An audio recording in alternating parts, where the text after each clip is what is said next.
Park के Saudi इलाके में राज कर रहा था शेरों का एक सेंट्रल प्राइड। इस प्राइड में 9 जवान शेरनियां और 2 ताकतवर नर शेर शामिल थे। 9 शेरनियों में से एक शेरनी का नाम था माटसुमी, जिसके 3 मासूम बच्चों को कोबरा स्नेक डसकर खत्म कर देता है। और जब बच्चों को बचाने के लिए माँ बीच में आती है तो वो स्नेक माँ को भी काट लेता है। तो गाइस, आज की इस वीडियो में देखना यही है कि सांप के काटने से बच्चे तो मारे जाते हैं, लेकिन क्या माटसुमी भी मरती है या बच जाती है, ये देखना काफी दिलचस्प होगा। इसके अलावा जानेंगे परिवार के 2 खूंखार शेरों के बारे में, जिनका हाइनस को देखते ही दिमाग घूम जाता है। ये 2 भाई हाइनस को इतनी बुरी तरह से मारते हैं कि एक समय ऐसा भी आ जाता है कि इन दोनों में से एक भाई पूरी दुनिया में जाना जाने लगता है हाइना किलर के नाम से। तो चलिए गाइस, जानते हैं माटसुमी और इन 2 भाइयों की भयंकर कहानी, जिसे देखकर एक पल के लिए आपके भी गूस बम्स खड़े हो जाएंगे। अंधेरे में भटका हुआ इंसान अक्सर दुआ करता है कि कहीं उसका सामना भूत प्रेत से ना हो जाए। उसी तरह रात के अंधेरे में जंगल के जानवर भी इसी डर में जीते हैं कि उनका सामना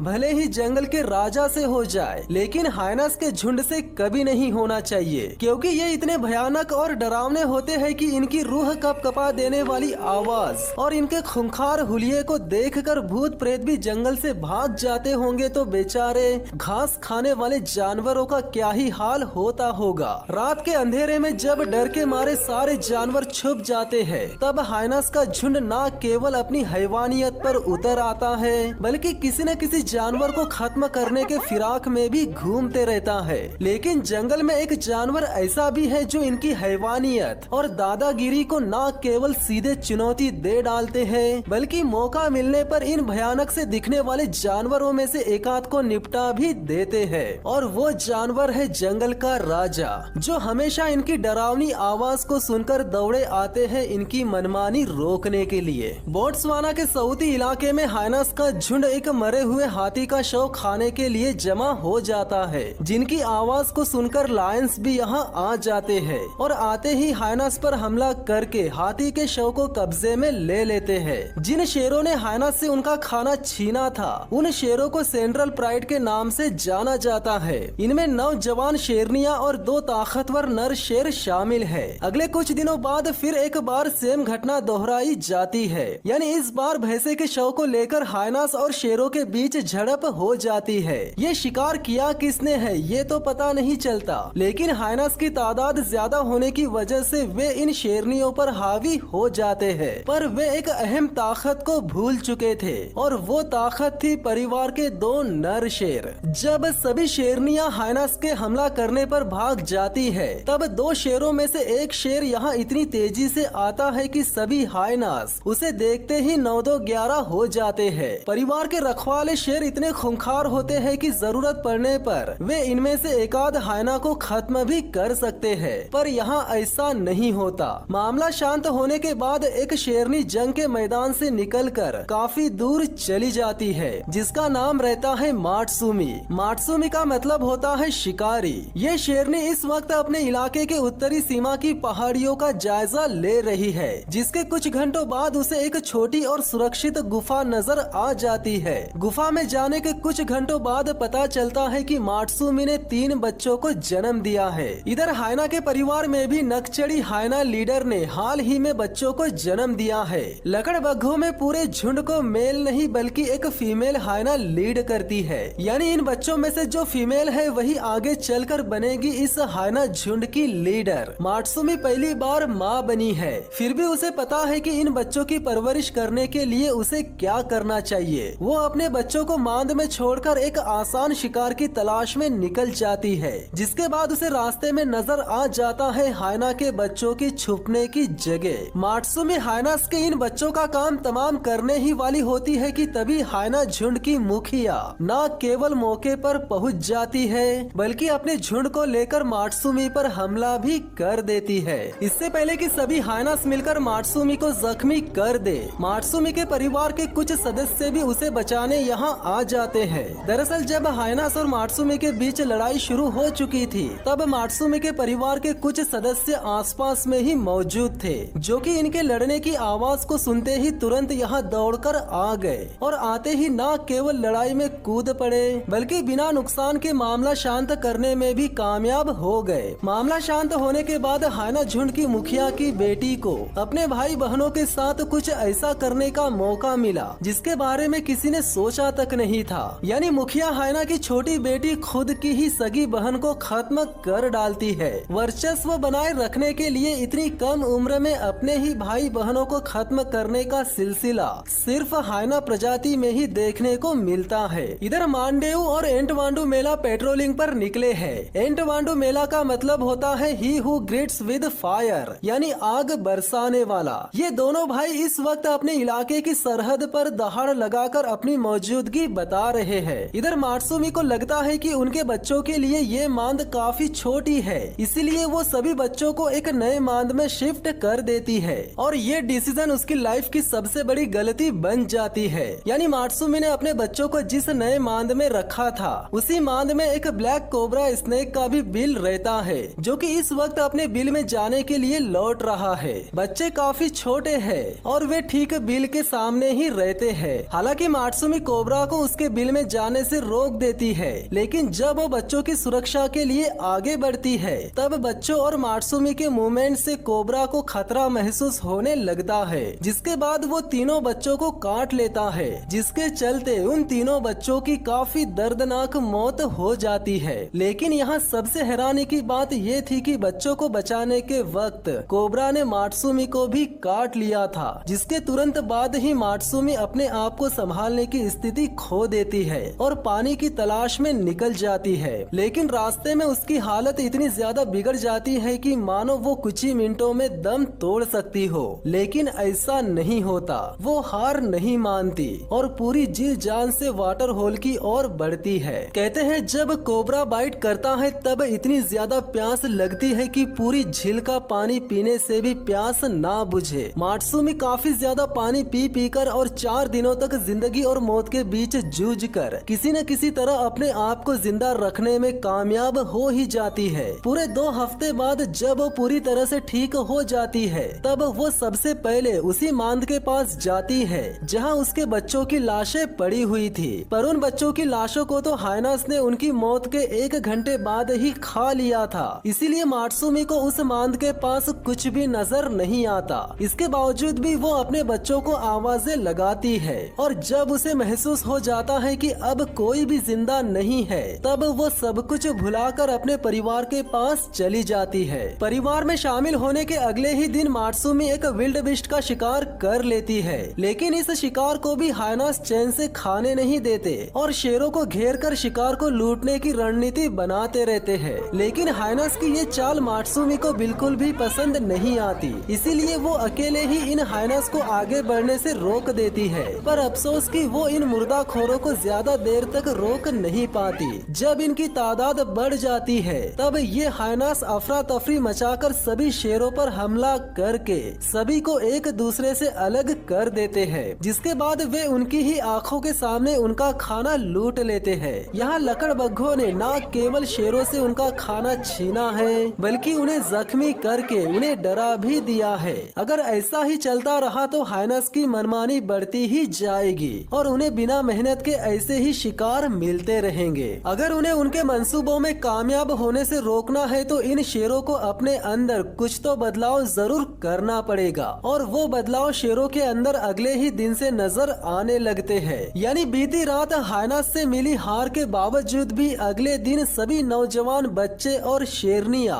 काफी खुश और एक दूसरे के साथ मस्ती करती हुई नजर आती है। वे इतने खुश नजर आते हैं मानो उन्हें बीती रात मिली हार से जरा सा भी फर्क ना पड़ा हो। ऐसा भी हो सकता है कि रात में सभी शेरों का पेट भर गया हो, इसीलिए उन्होंने बचे कुचे शिकार को छोड़ देना ही सही समझा हो और आम तौर पर लायंस ऐसा करते भी है। इधर लकड़बग्घों के झुंड में केवल मुखिया की बेटी ही जिंदा बची है। यानी इस मुखिया की नन्ही बेटी ने उसके सगे भाई को भी खत्म कर दिया। सबको अपने रास्ते से हटाने के बाद अब वो न केवल झुंड में सबकी चहेती बन चुकी है, बल्कि आने वाले कुछ ही महीनों में वो झुंड की लीडर भी बन जाएगी। इधर रात के अंधेरे में हजारों की तादाद में मौजूद ज़ेब्रास के झुंड का पीछा करते करते एक शेरों का बड़ा सा झुंड सेंट्रल प्राइड के इलाके में घुसपैठ कर लेता है। ज़ेब्रा के झुंड पर कौन सा शेर किस तरफ से हमला कर रहा है कुछ समझ में नहीं आता। यहाँ चारों तरफ से सिर्फ और सिर्फ भगदड़ ही मची रहती है, जिसके चलते ज़ेब्रा तो बचकर निकल जाते हैं, लेकिन मात्सुमी और उसकी बहनें फंस जाती है घुसपैठिए शेरों के बीच में। रात के अंधेरे में अलग अलग शेरों का आमना सामना होने का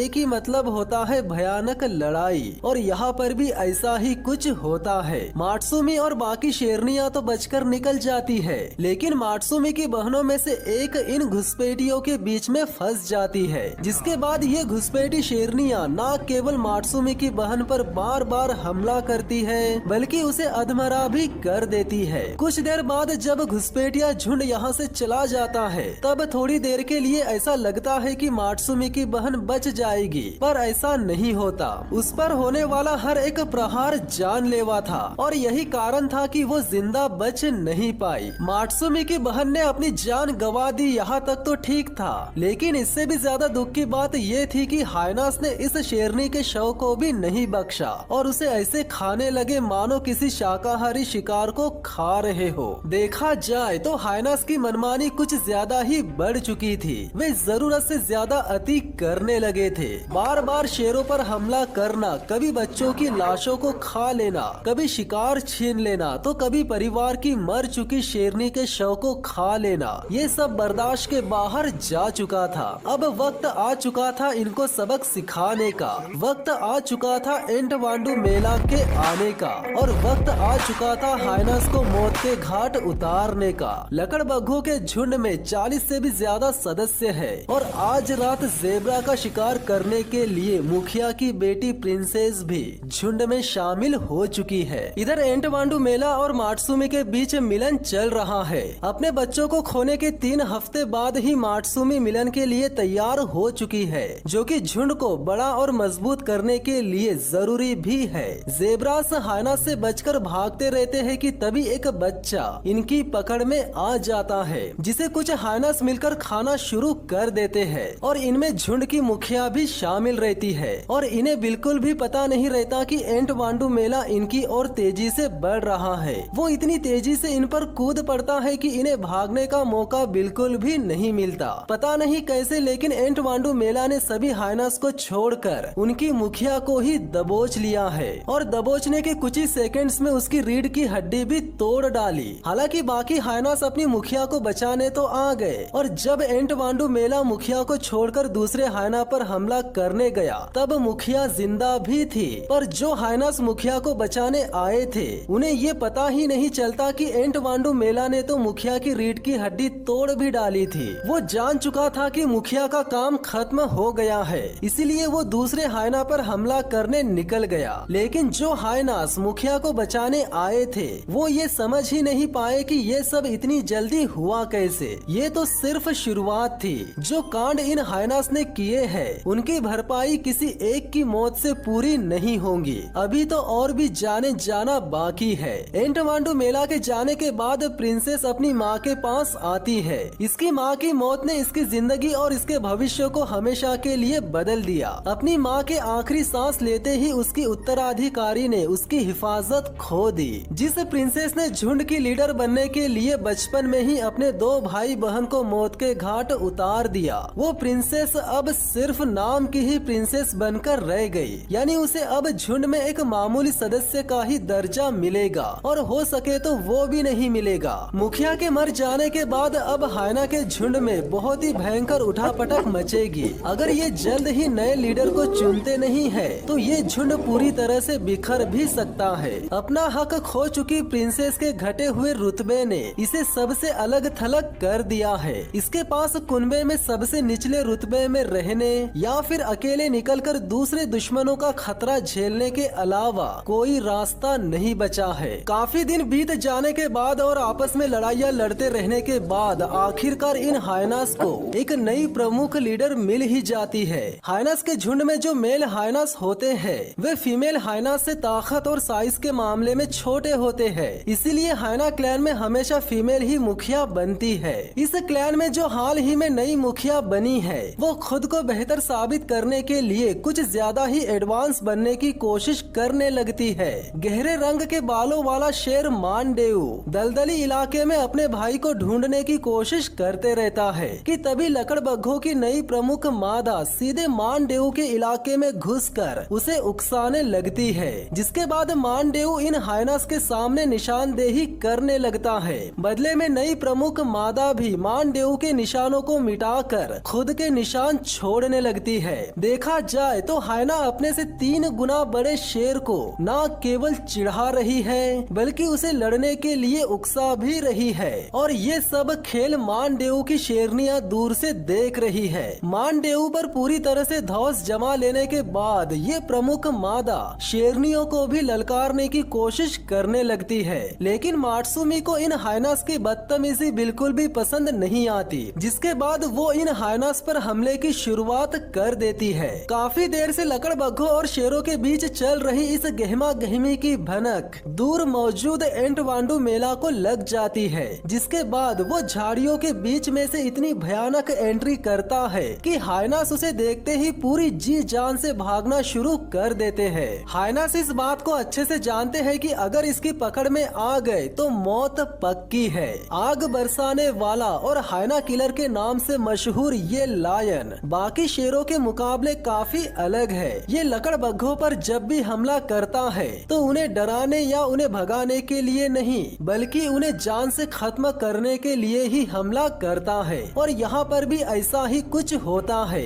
मात्सुमी से उलझने वाली और उसके भाई मानडेऊ को चिढ़ाने वाली प्रमुख मादा जैसे ही उसके रडार में आती है तो वो आसपास के सभी हाइनास को देखता तक नहीं और सीधे प्रमुख मादा की गर्दन पकड़ लेता है, और बाकी लकड़बग्घे अपनी लीडर की दर्दनाक मौत को दूर से देखने के अलावा कुछ भी नहीं कर पाते। एक बार फिर हाइनास के झुंड ने खो दिया अपने लीडर को, जिसका एक ही मतलब है कि अब लकड़बग्घों का ये झुंड दोबारा से बिखर जाएगा, और तब तक बिखरा रहेगा जब तक कि उन्हें फिर से कोई दमदार मुखिया मिल नहीं जाती। लेकिन जिस तरह से एंटवांडू मेला ने इन हाइनास के दोनों मुखिया को मौत के घाट उतारा है उसे देखकर तो लगता है कि अब क्लैन के किसी भी हाइना में मुखिया बनने की हिम्मत ही नहीं बची होगी, और अगर कोई हिम्मत करके मुखिया बन भी गया तो उसे हमेशा अपनी रीढ़ की हड्डी संभाल कर रखनी होगी, क्योंकि एंटवांडू मेला एक ऐसा शेर है जिसे इन लकड़बग्घों की हड्डी तोड़ने में 10 सेकंड्स भी नहीं लगते।